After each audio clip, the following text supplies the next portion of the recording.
So Ideas Day stands for Interactive Day of Education and Awareness of Science, and that's exactly what it is. It is our way of bringing science to life for these kids. It is allowing them to touch and feel brains and to let them learn how cars work, let them look on the inside of computers, let them dig around like archaeologists. It's just a way to show kids and their parents and adults in the community how amazing and approachable science is. Ideas Day was created by the student group Science Matters with the goal of making science fun for 3rd and 4th graders. It has expanded to include activities for younger and older children.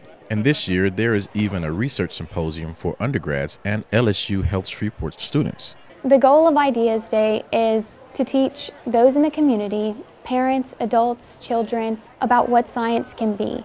And we think that it can be fun, we think that it can be curious, we think that it can be entertaining, and we want to show to the people in our area. So this year we're going to incorporate several new demonstrations and several old ones as well. Some of the new ones include the hydrogen-powered balloon cars we'll be doing, the foam stomp rockets, the brain tank, and we'll also have the anatomage table out.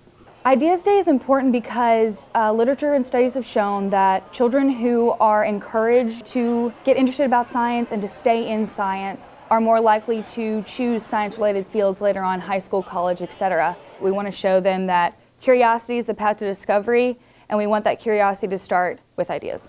This year, Ideas Day is partnering with the Caddo Parish School Board in order to reach science teachers across Caddo Parish. In addition, we're also working with the Title I director to get bus routes planned out for children who don't have an easy way to get to the event. The Ideas Day will be held here at the Med School in the BRI Atrium from 12 to 3 p.m. on February 16th.